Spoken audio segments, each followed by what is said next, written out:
Hey there. So, this past weekend, I learned through some of my colleagues I've stayed in touch with that one of my former coworkers that early retired after me is now looking to go back to work. Why? Because all of his friends are still working and he's bored.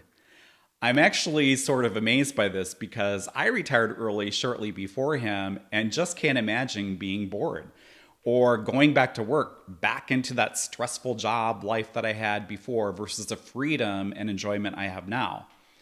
For me, I've been anything but bored.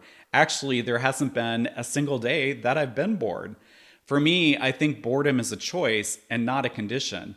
There are so many things one can do in retirement: pick up a new skill, mentor, meet up socially with other early retirees that you can connect with over social media, volunteer. The possibilities are endless. I think what has prevented me from being bored is really that I had goals in mind that I wanted to pursue even prior to retiring. In fact, I have a huge to do list that I've been meaning to get to for ages that while I was working, I just didn't have time to get through that list.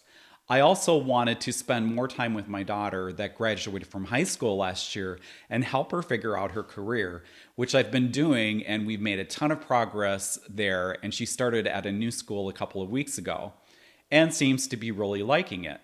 Then, of course, I started in January creating my channel Early Retirement Roadmap, which is more of a formal and educational channel than this one and goes over in depth topics to achieve and thrive in early retirement. Whereas this channel I've just started is focusing just on the realities of early retirement, all by someone living it, which is me. Then I also have the Early Retirement Roadmap podcast, and I also have my webpage, MikeUpland.com. And to be honest, my first videos on Early Retirement Roadmap are not that great, but I can tell there is much improvement between my first ones and my latest. It's all part of the learning process. But the key is, with all these things I'm doing, I'm enjoying it, and it's giving me goals and a creative outlet. And between all of this and on top of that, I'm trying to pick up the piano some more, also trying to exercise more. So no wonder I'm not bored at all. In fact, I'm actually watching TV less as well than when I was working.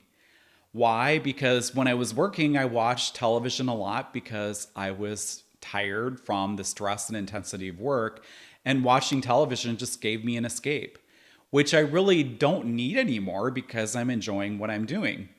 So even though I barely have any subscribers right now, I figure I can at least help, if I can at least help some people, as my videos in Early Retirement Roadmap are chock full of great information, then it's all good. And I like that it's really giving me a creative outlet too. The funny thing is that I'm sort of the opposite of what 83% of retirees say is their primary retirement activity, which is watching TV. And I just did a video on that in my Early Retirement Roadmap channel that I'll include a link to in the description, about a study done by MassMutual of retiree expectations versus the reality, which is really interesting. The point is, though, that I'm loving early retirement and I have not once been bored. I kid you not. I think the real difference between myself and my colleague who wants to go back to work is that I had plans of what I was going to do next before I retired. And I was really excited about those plans. So rather than just retiring from something, it was also about retiring to something. And that really made all the difference in the world. Not to mention it helped with the identity crisis that you'll get when you first retire.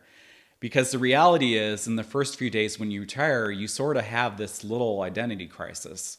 After all, and in my case, I've been a healthcare IT analyst for almost 30 years. And then I retired. You're not that person anymore. Our identity is so wrapped up into what we do. So if you don't have any idea of what you're going to do when you retire, that loss of identity is especially impactful, and you're going to be in a world of hurt and really feel that loss. For me, because I had several plans, I did have a mini identity shock for maybe that first week, but it was really short-lived as my identity turned into something else, primarily a content creator. So if you're planning on retiring soon, before you do so, think about what you're going to do next. Retire to something. It really does make all the difference in the world. And remember that boredom is a choice, it's not a condition of being retired. And like I said, it made all the difference in the world, and it will for you as well. So, what about you? Are you in the planning stages of early retirement? And are you concerned about what you're going to do next? Or have you retired early and have you been bored? Or were you not bored at all like me? And if so, why? I'd really love to hear from you, truly. Well, that's all for this video. If you liked it, please hit the like button and subscribe. It only takes a second to do so, and I really appreciate it. And it helps to get this channel discovered by the almighty YouTube algorithm by more people. It may help. And please do consider checking out my other channel, Early Retirement Roadmap, where I do explore several topics related to preparing for and thriving in early retirement in depth.